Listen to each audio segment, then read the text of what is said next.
Egyptian word for reddish brown skin color was TYRW in the script. Of course, this is not how the word was said because the vowels are missing.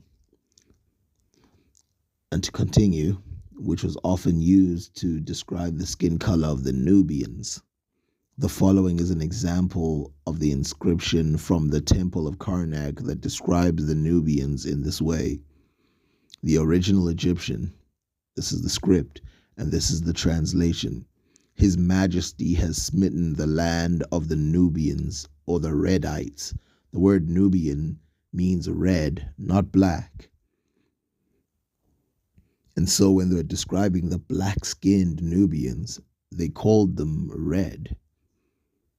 The term Redites in this inscription refers to a group of Nubians who lived in the vicinity of the Red Sea. As for the description of the Nubians' physical appearance, here's an example of an inscription from the tomb of Seti I that describes the Nubians in more details. This is the original Egyptian writing right here. And then the translation says, the Nubians have curly hair and are muscular. This inscription suggests that the Egyptians saw the Nubians as physically strong and athletic with distinctive curly hair.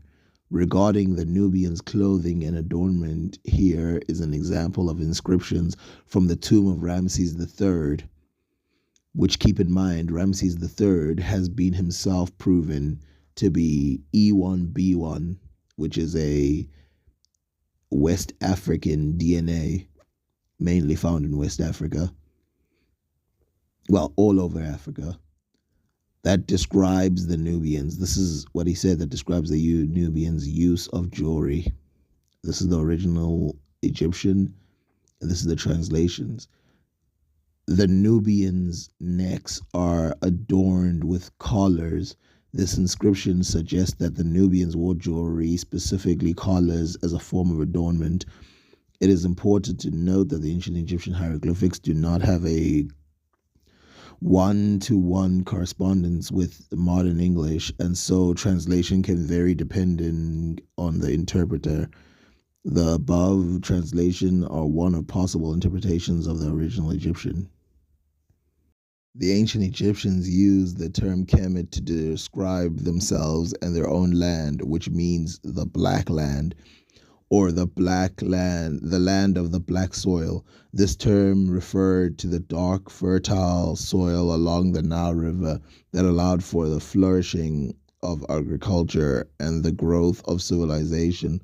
The term Kemet may also have been used to describe the skin color of the ancient Egyptians, as they depicted themselves in art with a reddish-brown skin tone, which some scholars have interpreted as a reference to African heritage. However, it is worth noting that the ancient Egyptians did not have a fixed racial identity in the way that we understand it today, and their perception of skin color and ethnicity may have been fluid and complex.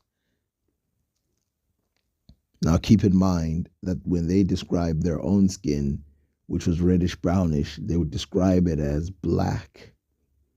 But then when they were describing the skin color of the Nubians, they describe it as red, suggesting that they didn't see the Nubians as black as the rest of the world did.